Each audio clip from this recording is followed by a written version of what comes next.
Is Fed Chair Powell going to crush these markets again? Or are the markets not going to care after 3 weeks of his talking because he's not really going to say anything new this go-round? Welcome to Macro Money. This is Ilya Spivak, head of Global Macro here at tastylive. We are back on Jerome Powell watch. We've had now 2 weeks of the Fed chair trying to tell us what's going on. There was the policy meeting mid-June and the press conference where he said all kinds of things. There was the testimony in Congress last week, 2 rounds of it, as a matter of fact, one in the House, one in the Senate, where there was clarification and further explanation where as to where a U.S. monetary policy is going. Here we go again. Round next. This time around, we are going to have the Fed chair take this show on the road. He's going to be in Sintra, Portugal for the ECB Central Banking Forum. This is their annual gathering of monetary policy bigwigs, very much analogous to the Jackson Hole Symposium that the Fed puts together in August, also an annual gathering. And here we have all the opportunity for Powell not just to make his case, but to do it flanked by all kinds of other big wig central bankers. Certainly, ECB President Lagarde will be there. BOJ Governor Kazuo Ueda will be there. Bank of England Governor Andrew Bailey will be there. So there will be every opportunity for this chorus of central bankers to start talking about that which is the problem in their inflation fight at this point. We've, of course, seen them all do all manner of hawkish things. In fact, the Fed was a bit of an outlier in that it didn't raise rates in June, pausing a 10-hike cycle. But these other central banks are certainly on the march. Surprise hikes from Australia, Canada, a larger hike than expected from the Bank of England, and much more hawkish rhetoric from the ECB than the markets were anticipating, all in June. And the Fed has much the same issues that they all do. In fact, it may even begin with the Fed. And so let's take a look at exactly what's going on, what Powell might say, and how markets might read it. We begin with really just an assessment of the issue, what the problem actually is. And you can see it right here. So disinflation has been continuing. The U.S. has actually done quite well on this score. We've come down from north of 9% down to 4%. So the Fed is having the effect that it wants. The problem is that inflation expectations measured here 2 ways, the 2-year break-even in the yellow bars, the 1-year U.S. dollar inflation swap, both of them different measures of near-term inflation expectations as priced into the markets, idling. The break-even is the bond market version. The orange is the swaps market version. Stuck here, seemingly. And as you can see, they tend to lead CPI by about 2 months. So ostensibly what the market is saying here is the Fed has successfully put us on a path to be at 2% in 2 years, and most of that disinflation is going to happen within the next year or so, because you can see the move there from 4 to 2.4 in the 1-year inflation swap. Now, of course, the break-evens and the swaps don't line up perfectly. Take that with a grain of salt. There's a bit of a difference in these numbers. There's a bit of liquidity difference in the instruments, of course, in their construction. So the 2.0 on the break-even and the 2.4 on the swap are not perfect substitutes, with the only difference being time, but very close. And so what you're seeing then is, on one hand, a story about the Fed getting to its target, which is great news if you're the Fed. But what you're also seeing is just barely arriving at the target in 2 years' time on current trends. In other words, what this assumes is that virtually nothing is going to happen to the U.S. economy in the intervening year or two to take us off course. There is zero margin for error here, which is not what the Fed obviously wants to have happen. Let's just imagine, if we will, a scenario where there is an actual coup in Russia, not this kabuki that we just saw over the past several days where we had a coup and then didn't have a coup. Let's say we actually have some kind of an outturn in this Ukraine war that undermines the shipping of grain through the Black Sea. That would be tremendously inflationary, and we can see it's not a far reach to envision such a thing. Now, in that kind of an environment, the Fed's going to be very quickly off course and scrambling to catch up. The quote-unquote transitory inflation episode from 2021 has ostensibly taught the Fed it doesn't want to be behind the ball. It wants to be in front of it. And so what the Fed surely would prefer to be doing is to have inflation expectations continue to fall, continue to show that disinflation is something the market believes in as an ongoing process. And then once things got a little bit beyond the Fed's target, let's call it 1.5, 1.6, 1.7 on the 2-year, well, then the Fed could cut into raising it with a buffer that it's built up over the past year, year and a half. That would be a much more comfortable place than hoping nothing goes wrong in the next year or two. This is a very similar situation to what we see in Canada. It's much worse if you look at the Eurozone or the UK, where inflation expectations are actually going the wrong way. They're actually going higher. At least in the US, they're anchored. But this is not a unique phenomenon. The markets are questioning whether central banks can actually get the target, and the Fed is a prime example. So let's see why, by looking at the construction of CPI and try to break down what it is that's keeping inflation expectations stuck and perhaps beckoning Fed action to get them unstuck with this speech and over where it's going in the weeks and months ahead. Here's inflation. This is the latest numbers broken down by broad sections. You can see there's that main headline number descending to 4%. Worryingly, the core number that is much less dramatic in its pullback. As a matter of fact, it is looking more like it's idling north of 5 than it's actively declining. That, of course, is not what the Fed wants to see. Let's take apart some of these components here and figure out what is going on. Of course, the key thing to note first and foremost is the goods part of this story. Talked a lot about inflation being a function of the supply chain imbalances that were created through COVID and then subsequent reopening, which occurred unevenly. Of course, China has just reopened in December. It was closed for almost a year while everybody else was already back online for the most part. And you can see that part, the goods part, has been squeezed to next to nothing relative to where it was. At the beginning of last year, you can see that goods part was a very big component of inflation. And now, not so much, much less so. So what's going on there? Well, here the Fed is having the desired effect. You can see here rising Fed policy rates are translating into slower global trade volumes, cumulative turnover here, very tellingly starting to decline after topping in March of last year, just as the Fed actually launched its rate hike cycle. And you can see that making economic activity more expensive to finance, in particular because, of course, most of that activity is settled in U.S. dollars, and when the Fed raises rates, what it's doing is it's making the dollar more expensive to borrow.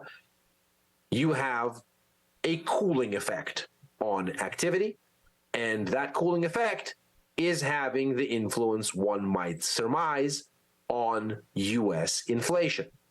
So we've swapped out the dark line here for the blue bars and then put inflation over it. You can see as you get this slowdown in global trade turnover, so too CPI comes down.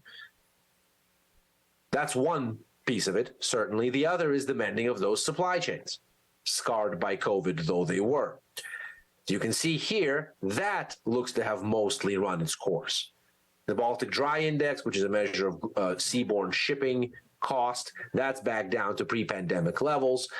Not only that, but the latest PPI report, purchasing price data, that's telling us that at the wholesale inflation level, the cost to move goods around the U.S. supply chain, both intermediate goods, so going from one node of production to the next, as well as final good distribution. So in other words, when something is done and now you have to move it to where it's going to get sold, the growth rates in both have utterly collapsed.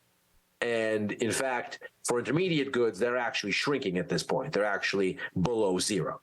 So the notion that supply chain irregularity is feeding a cost wedge that's making goods more expensive, that seems to have been worked out. We seem to have, at this point, declining or almost standstill level rates for intermediate and final distribution goods costs. Shipping costs are back down. It looks like supply chains are about as mended as they're going to get. That doesn't mean, of course, they're perfect, but it looks like the main inflationary influence from them has been squeezed out. And indeed, you can see that's why the orange wedge is where it is. That's why it's so small. Now let's take a look at energy and food. Energy at this point is actually a disinflationary force. It is actually pulling inflation lower. And on the food side of things, it's modest. It's opened up a little bit with the reopening past COVID, but it is holding up here for right now. Let's consider what might be going on there. So first, you can see why this disparity. And it largely comes from what's been going on with the divergence in the commodity space. You can see energy, the prices there, moving lower. Soft commodities, which is an index made up primarily of cotton, coffee, and sugar, in other words, things that grow in the ground, that's been going higher. And therein seems to be the disconnect between what's going on in food and what's going on in energy. Of course, the decline in energy prices really speaks for itself here. And we've argued before, and seems to still be the case, that in the case of energy, this is Russia flooding the market. You can see that overall commodity prices are down almost 16% since the beginning of last year. So since the Fed really started to raise rates in earnest, you can chalk that up to slowing global demand, as we just saw. But those things that are exported from Russia are down much more. Crude oil and nat gas in particular. Nat gas, of course, eye-watering, 68% lower year on year. The price of crude down 34, almost 35%, wheat down 32. So this is Russia seemingly, and of course, who's to say what the Kremlin's thinking, but the upshot seems to be that they want to maintain market share. They're currently behind a heavy wall of sanctions. They can only export but so many things. They need money to finance this war.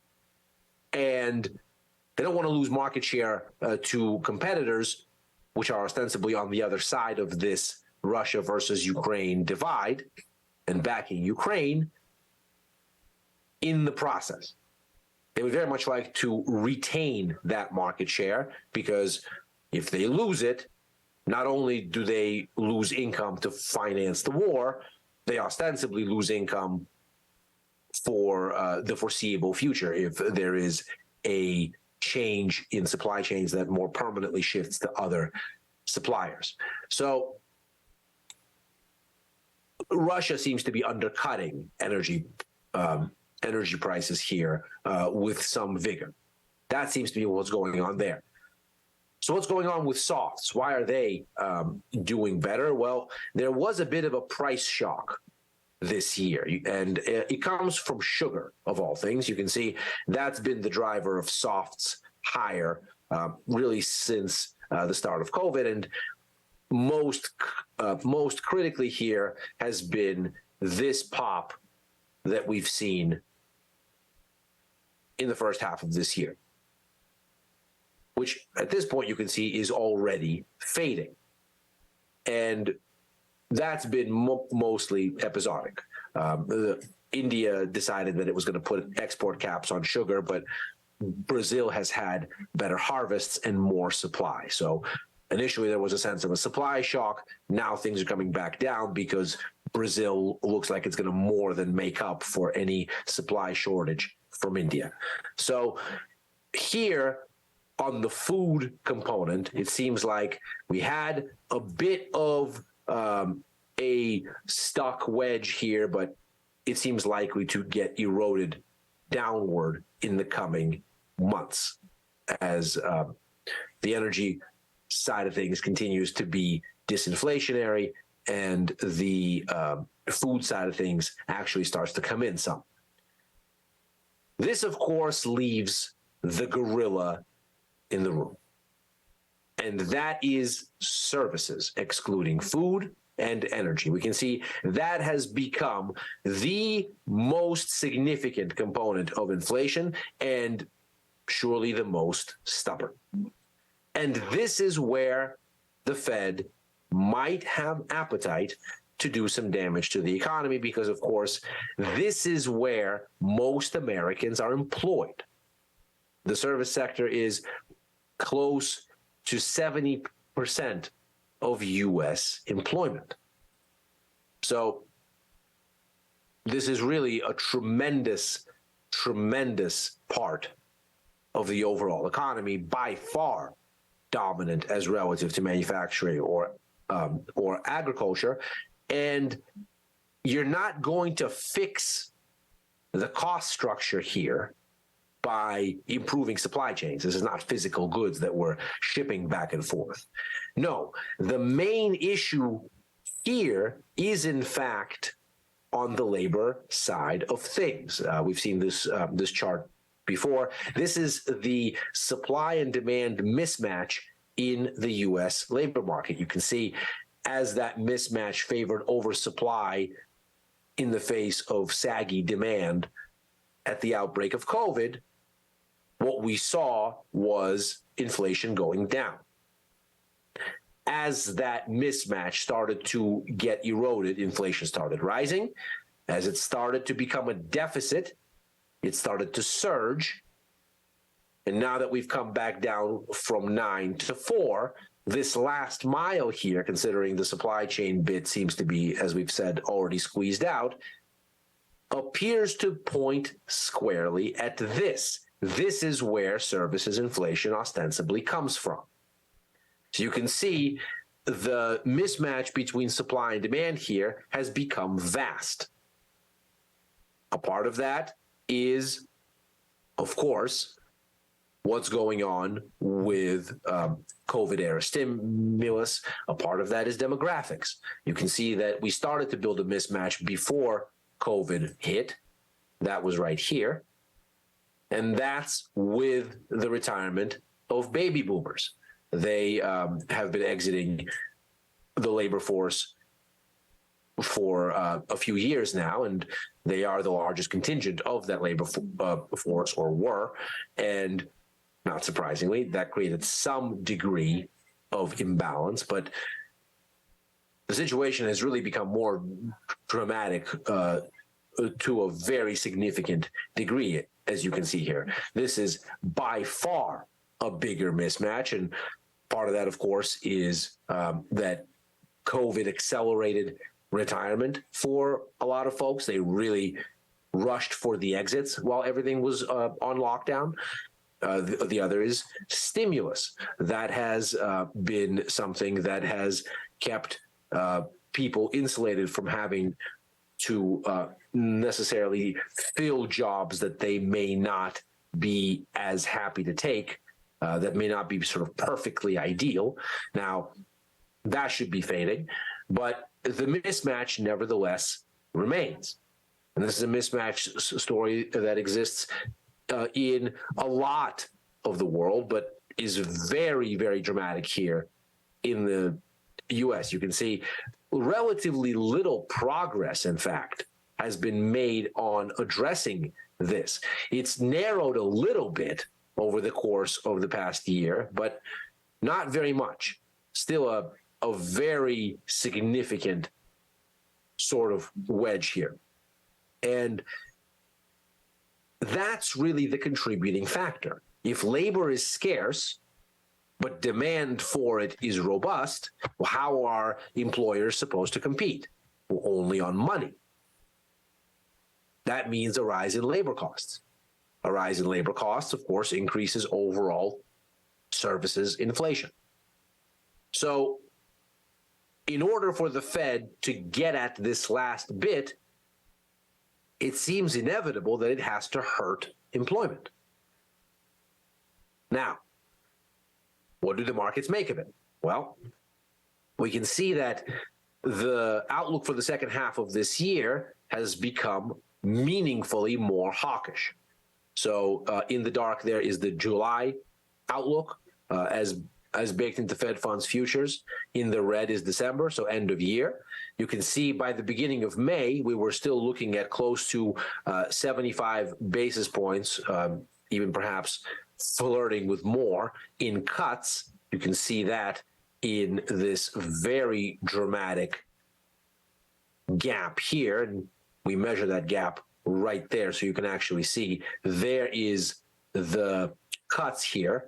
And as we move forward and the debt ceiling falls away as a problem, the banking crisis remains in remission, these cuts start to get factored out. In fact, we're actually flirting with the possibility that maybe rates are going to be just a hair higher at the end of the year than they are currently or next month. And you can see that's given us a meaningful hawkish shift in policy bets. It's not been anything the markets have necessarily worried about. Compare that with the episode here, where as policy expectations get more hawkish, stocks decline. The yellow bars here, the S&P 500. The dotted line, just a moving average here, simple one, to get a sense of the overall direction. Just an easy 5-day moving average to essentially give you the week as a trend. So what we have here then at the start of the cycle, stocks not liking tightening. What we have in February, incidentally, around a run of strong U.S. economic data, is a further upshift in policy expectations. Stocks didn't like that. What we have in the wake of the SVB collapse and then the debt ceiling debacle is as things normalize, notice we're right around back here again where we started the year, stocks are actually going higher. Ostensibly, that's because what this normalization represents is the going away of tail risk, the going away of some sort of worry about a disorderly collapse. So it would make sense that these things would move in tandem. But what you're starting to see a little bit now is as the gap closes and all of the tail risk seems truly squeezed out, stocks are getting a little wobbly here. It's a similar story for the US dollar. You can see as these policy expectations were rising here, dollar was going up. Similarly, as they were going up here, dollar was going up. Through the period of basically digesting the twin tail risks here, dollar was initially down, arguably on haven demand coming out of it. As we got into the debt ceiling situation, and it looked like the markets were going to price out the likelihood that any kind of meaningful fiscal drag was going to come of this thing, as policy expectations shifted, the dollar moved up, and then again slumped back into its range, the dollar seemingly here looking at the two sides of its main kind of characteristics here. On the one hand, benefiting from higher yields because the dollar then becomes more lucrative to lend and essentially has a greater income stream tied to owning it. Think of it almost in the same terms as an attractive dividend yield would look for a stock relative to others. And on the other hand, this unrivaled liquidity that the dollar has, which means it's typically the venue into which people cash out when there is market turmoil. And so much that we've seen both market turmoil, then elation, then turmoil, then elation, and an upshift in yields around all of it, the dollar has idled because these things appear to be in conflict with each other at the moment. But as you can see, again, as you've closed the tail risk gap, you now seem to have the dollar perking up a bit at the same time that stocks are getting a little softer. So it would seem that we're maybe getting to a place where things start to feel a little bit more restrictive, except it's not really working to drive what outcome the Fed would want. In the orange line, there is that 12-month Fed outlook. That's the normalization from these tail risks looked at in broad terms. So you can see as those rate cuts come out of expectation, this goes higher. But the 12-year break even, frustratingly, doesn't really resume its decline. It's holding up, as if to say to the Fed, okay, yeah, these tail risks are gone, but you're not doing enough to really get inflation expectations moving lower, which is, of course, the problem for the Fed to begin with, as we said at the top of the show. It certainly isn't helpful from this perspective that the U.S. economy is actually doing quite well. In fact, you can see that economic data, as we surmised might be the case last week, continues to improve relative to expectations, having overcome the 20-day moving average for the economic surprise index. We surmised that just this very thing might happen when we looked at this chart last week. So, from the perspective of financial markets, this is good for the U.S. business cycle on one hand. We saw that reaction today. Good durable goods data, solid housing data, good consumer confidence data out of the U.S. Not surprisingly, you get a pop right here, and the markets cheer episodically. But of course, it also invites a harsher response from the Fed, because what this is inflationary. And what the Fed wants is for inflation expectations to go down. So, how is Powell to have an impact? If we look at the current structure of policy expectations, and we look all the way out to the beginning of 2025 here, again, from Fed funds futures, you can see that at this point, we are fully baked for one hike come November, as relative to now. You can see that for November, it's one hike already priced in, with a slight 15% chance of more. You can see the majority of that hike is already in the market by September, a 92% chance that we're going to see it there. 23 basis points of it already baked in. If you look at the implied rate delta column, by November, you can see it's 29 basis points, so the hike is fully there. By January, you start talking about maybe that hike is being taken away. So we have here a move back into the 5 to 5.25 range on the implied rate, but just so at about 5.20. And you can see the implied rate delta as compared to now is only 12 basis points. So that's where ostensibly the hike has been given away.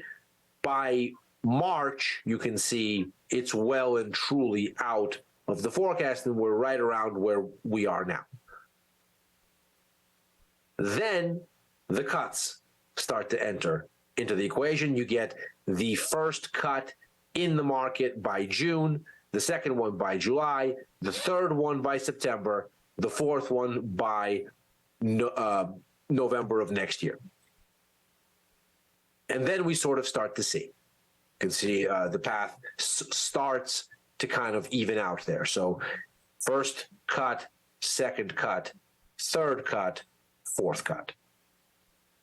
And what Powell might look to do here, if only to get these inflation expectations going, is to again reiterate this notion that nobody is cutting anything maybe for a period of years. This higher for longer story, or at the very least a preparedness for that. To see if some of these cuts for next year fall out of the forecast, he starts to get things moving. As it stands, he certainly can't go completely off message, having now spent 2 weeks talking, but he's also seen the reaction function to what he's said so far, and it's not given the desired effect, at least as far as expectations are concerned. So ostensibly, there is room for Powell to dial it up here. If he does, the response might well be lower stocks and a stronger dollar, as some of these nascent dynamics around a Fed that wants to be more tight, so it has buffer and doesn't have to worry about getting knocked off course to its target by the slightest gust of cross-market wins. The upshot might be, well, they have to turn the screws, even just rhetorically. And that is Macro Money for today. As ever, we are here Monday through Thursday, right after overtime, a show I do with head of futures and forex at tastylive here, Chris Vecchio, where we discuss the day's events and what they might mean. I'm also on with Chris for Futures Power Hour on Fridays, on with Tom and Tony for First Call on Sundays. Outside of those shows, I'm writing for tastylive.com, as well as opining on Twitter at Ilya Spivak. Thank you very much for joining, everybody. Good luck out there. See you tomorrow.